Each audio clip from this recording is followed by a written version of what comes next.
Hi, it's Fias Tarot. Hello, Sagittarius placements. This is your general and love reading ngayong May. Tingnan natin kung ano bang meron. Okay? Ano bang mangyayari? Anong papasok? In general and love for you. So, yeah, before tayo mag-start, kung hindi ka pa nakakapag-subscribe, please do subscribe and hit the notification bell para lagi po tayo maging updated sa mga mangyayari pa lang. And syempre, kung may tanong pagdating sa private reading, just message me sa akin pong FB page for more info. Ganun rin pagdating kay Perception of Light. And sa mga naghahanap ng healer, kay Kuya Dingsi naman po tayo pwedeng mag-message. And yeah, don't forget na mag-follow and subscribe sa ating pong dalawang YouTube channel na nasa description box below. And ano pa ba? Yeah, yung ating mga items all available. Protection from evil eye, love bracelet. So ito si love bracelet. Granter. Okay, si Granter ay made to order. And yung ating pang cord cut. Okay? So ito yung sample ng ating evil eye ring. This is adjustable po. So let's see anong meron in general for you, Sag. So bago na naman tong ating deck. Ngayon ko lang ito. Parang ngayon pa lang or second time ko pa lang itong gagamitin. So hindi pa ako masyadong familiar dito sa mga images na meron. So pasensya na sa aking boses. Laging may sabit. Anyway, Sag. What's for you in general this May? Anong meron for you, Sag? Sagittarius placements. Sagittarius. Kaya ba sa inyo, yung hindi ko alam. This is tawag dyan? Channeled. Hindi ko alam kung yung mata nyo is parang every time na you're staring at something, parang may nadaan-daan, parang ganan. I don't know kung ano yun. I don't know. Parang meron kayong like medical issue o pagdating sa eyes. I don't know. Maybe this is your reading. Or, yeah. Let's see. What's for you, Sag? Okay. Sabi ko wands. Ang nakalagay lang kasi wands. Ay, no. Oh my. Ano to? Three of Wands. Okay, the Three of Wands. Some of you, you're waiting for a message. Some of you, ikaw itong parang naghihintay sa 3-month rule.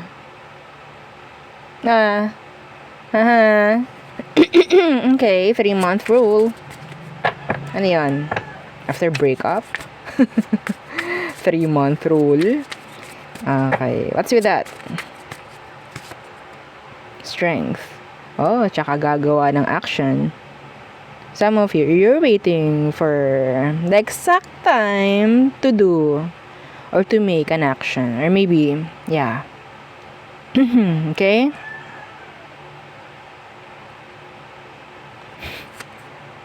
Yeah. Or siguro bago umenter sa new connection or new relationship nga. Some of you, you have to wait for that 3-month rule na sinasabi. Oops. So, ano ngayon? May, June, July, August. So, sa August ka pa pwede. Okay? Hindi ko alam kayo ba sumusunod kayo sa ganun? Comment down below. Sumusunod ka ba sa 3-month rule? Yung pagkatapos ng breakup, tsaka lang papasok muli sa isang connection. So, yung nagpauso nun. I don't know. So, what else? Okay. My gosh. Ano pang meron for Sag?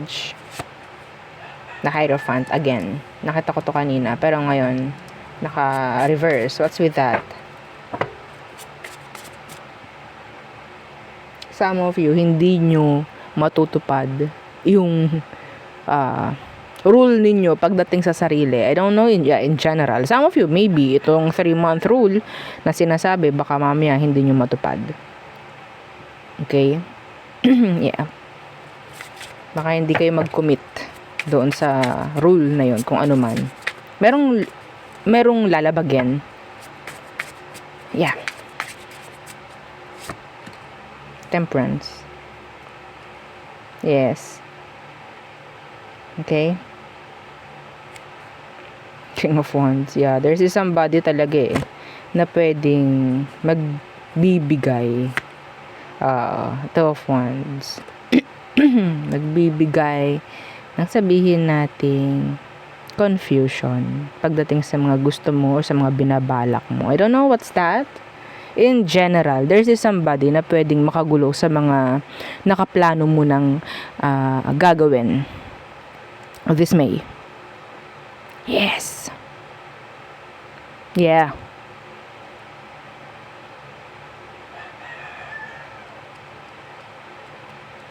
Be patient. Some of you. You have to be more patient. This is you. Temperance. What's with this Hierophant universe? Let's see.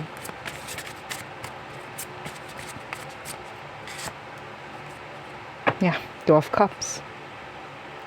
Talking about connection. Offers, I think. Pero this is in general talking about relationship. Yeah. Okay? Wag muna. Opo. Sundin mo kung anong dapat. Sundin mo kung anong sa tingin mo. Okay? Wag yung magmamadali ka. Lalo na pagdating sa pakikipag-connect or kung ano man. Kailangan na... Kasi parang meron darating something, an offer, na kinakailangan talagang pag-isipan maigi. Okay? Kailangan nung pag-isipan maigi. Hindi yung aras-aras ka. Okay? Some of you kasi darating tong offer na to sa panahong napaka-down mo. Lonely. Feeling alone. Feeling left out. Okay? Yeah, the Chariot. So,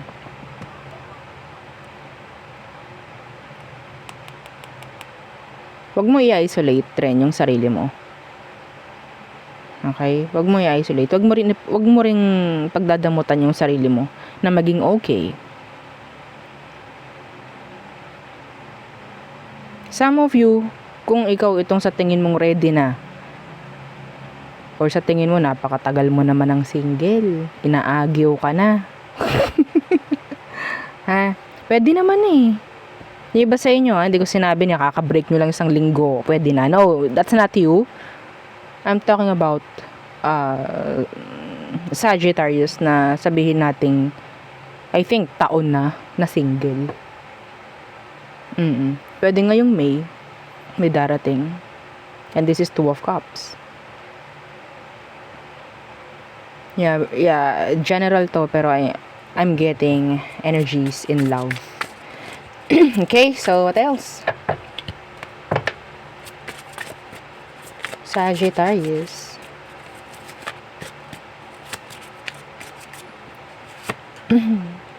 The Hangman in reversed.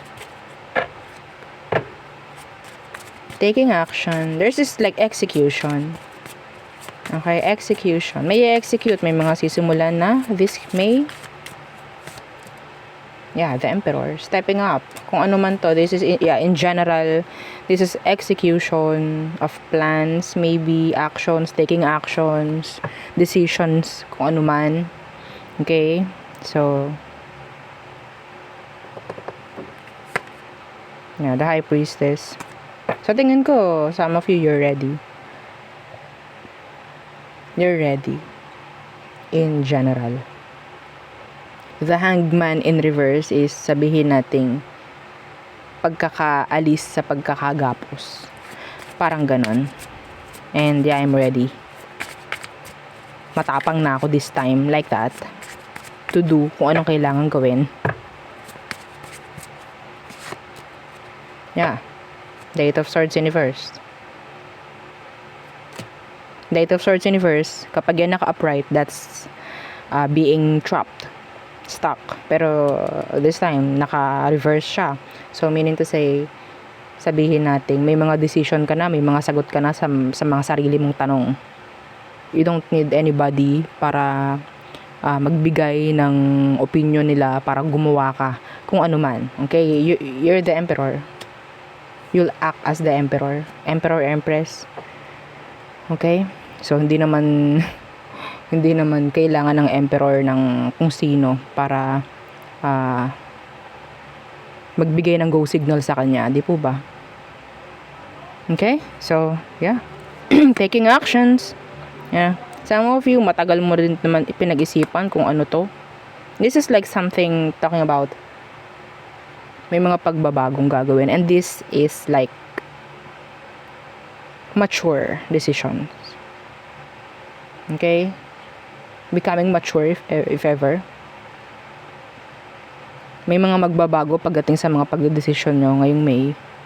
May mga magbabago pagdating sa mga actions, pananalita if ever, doings. Okay? So there. Yeah, that's nice. That is nice. Okay. So let's see. Anong meron naman pagdating sa love?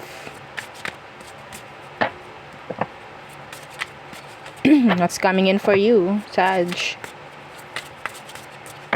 Pagdating sa love ngayong May. Situations. Let's see. Anong situation meron kayo, Sag? Oh, okay. King of Swords. Okay. What's with that King of Swords? The Eight of Swords again in reverse. So, this is like closure. Okay? Some of you, makakakuha ng closure, makakakuha ng answers. Some of you, you're waiting for clarity. Parang ganyan, for an answer. And yeah, I think, nandito yung energy of peace of mind, nandyan yung energy of clarity, transparency, parang ganyan. Okay? Yeah. Some of you, makakaya mo nang mag-walk away. If ever, in general, Sag, ikaw itong mabibigyan na ng kalinawan ngayong May pagdating sa connection. Mabibigyan kalinawan ka na. Mabibigyan linaw ka na sa lahat ng mga gumugulo sa'yo. Sa isip mo. Pagdating dyan sa connection na meron ka or sa situation mo in love. Mabibigyan ka na ng linaw. Sagot. Okay? Makakaya mo nang makaalis sa mga pinagkakaistakan mo. Yan, ngayong May. Yeah. The Ace of Pentacles. Having a new beginning. Okay? It's nice. Four of Swords. Realization. Some of you, ikaw itong talagang sapat na yung pahinga. Sapat na yung paghihintay na ginawa mo. Okay? So, it's like, it's time for you na magkaroon na ng new beginning sa sarili. Parang putting the final nail sa coffin and then, yeah, stop na yun doon and then magkaroon na ng new beginning, magkaroon na ng mga bagong energy sa buhay mo, in love, maybe. Some of you, you're ready to enter a new connection, I think. And, yeah. Yeah, some of you, this is closure. Kung ikaw itong naghihintay ng isang, sabihin nating last message from someone, I'm seeing you na pwedeng makuha mo yun this May para makausad ka. Kung hindi man ito message, could be a sign, could be something na pwedeng ibibigay ni universe sa'yo para makausad ka, pwedeng may malalaman ka, mga ganong bagay. Okay? Yeah. Para magsisilbing senyales na, okay, kailangan mo na talagang mag-step up kasi itong taong ito is ganito na, ganyan. Something like that. Okay? The High Priestess, yeah. Answered prayers for some of you. So, I think you're being guided. sasagutin na yung mga tanong na gusto mo na masagot. Yeah, the High Priestess in reverse. May mga mabubunyag. Page of Pentacles in reverse. Yung parang hindi mo nakakailanganin ng communication kung kanino man to. Kasi nasagot na eh. Okay? Yeah, Six of Pentacles. Some of you, this is talking about forgiveness. Okay? Five of Wands in reverse, yeah. Wala nang drama. What's with this Page of Pentacles na naka-reverse? This is talking about a message. Somebody wants to message you. What's with this? Knight of Wands.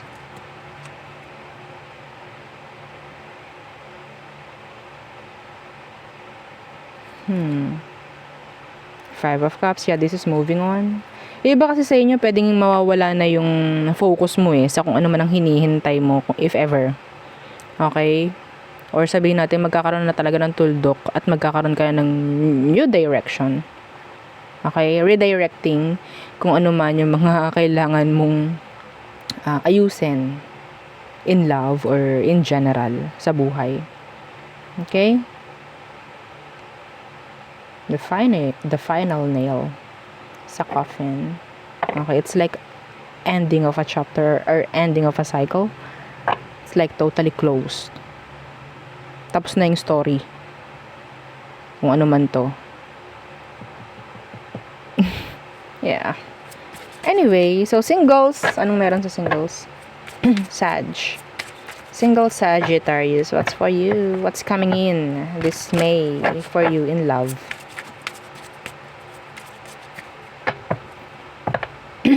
Okay.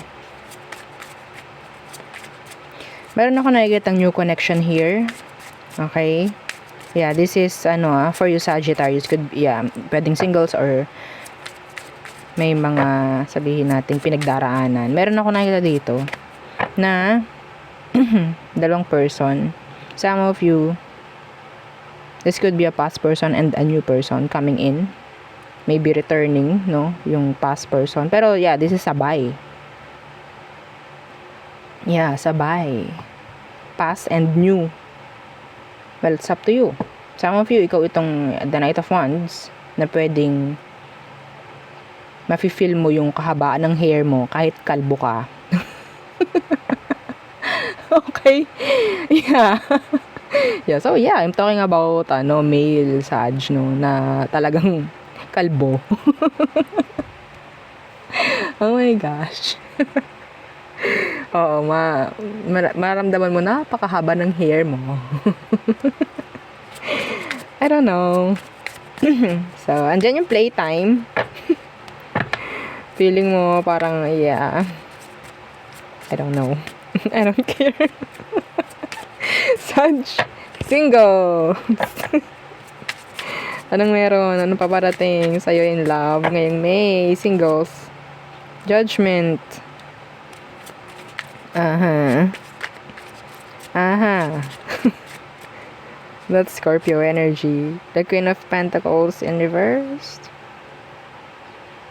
Some of you, maraming gugusto dumikit sa'yo. Marami. Pero you're avoiding them. Yeah, I don't have time for them. Pahalagahan ka eh. Okay? Sinasabi talaga dito may babalik na past person. Yeah, a past person. Pero yeah, singles. Yeah, Three of Wands.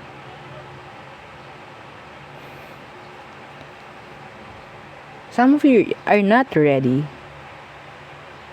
Not ready sa pagpili. Okay?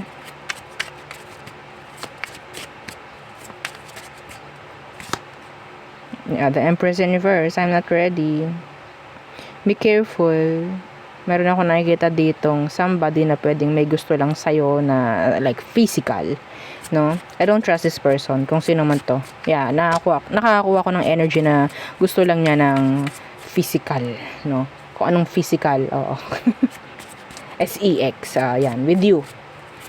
Not thinking long term. Not thinking serious. No good intention, I think. Just want SEX with you. Justice universe, yeah. So, there's this injustice. Okay, meron ditong hindi mag-workout. Some of you, be careful, mga single, Sag. Pwedeng meron ditong kukonek sa'yo. This is specific, not for all. Merong kukonek sa'yo na sabihin nating pamilyado. Ngayong May. Gusto lang nila ng SEX with you. Gusto lang nila ng, playtime with you. Be careful. Be careful with third parties. Be careful entering a connection na sa tingin mo makakasira lang. Okay? This person, meron silang issue sa partner nila. Hindi pa to nasosolve. So, be careful. Yes. Yeah, the Nine of Wands universe. So, yung iba sa inyo, may chance na maging open ka for them. Be careful. Okay. So, yeah. If you just want playtime, then yeah. Just play with them. Huwag kang maa-attach kung kaya mo. No? Anyway, kung malakas ang loob mo pumasok sa ganoong sitwasyon, third parties, then bahala ka. Diba? This is just a reading. This is just an energy. So, this is a gabay. So, yung gabay nga, sinasabing, it's up to you kung susundin mo o hindi. No? So, the person on your mind, ibang video. Separate video. So, kunin natin all signs. Aries through Pisces for you, Sag. Aries, follow your intuition, follow your instinct. Pagdating kay Aries. Taurus, no effort, no focus. Gemini, they want you. They're in love. Yeah, they're in love. Some of them, they're sad. Kasi hindi ka nila makuha. So, Cancer, they're waiting for you patiently. Yeah, patiently waiting. Leo, immature, emotionally immature. Some of them, they're hiding their true feelings for you. Virgo, they like you. Yeah. Pero 1 minute they like you, 1 minute they don't. Parang ganun. Inconsistent. Okay. Libra, they're mirroring you. They're mirroring you. They're sad. They're missing you. Longing. Scorpio.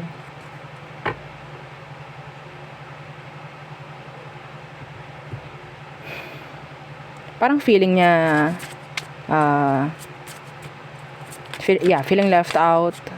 Feeling niya wala ka ng pakialam sa kanya. They're just waiting for you. Sagittarius, they want commitment. They want you. Ano ba to? 6 ba to? O 6. Okay. So, saan na? I'm sorry. Ito pa lang si Scorpio, di ba? I'm sorry, hindi ako familiar Hindi ako familiar dito sa tawag dyan, images. So, si Scorpio, they want commitments. Okay? They want commitments with you. They're just waiting. Okay? Itong si Sagittarius, parang feeling nila, the 6 of Pentacles universe, feeling nila is wala nang pag-asa to. Parang ganyan. Pero, they're like waiting. Hindi sila nagiging emotional sa part na to, sa inyo, sa ngayon. Hindi sila nagiging emotional. Ayaw nilang maapektuhan yung kanilang emosyon. Okay, pero yeah, they're thinking of you. Capricorn.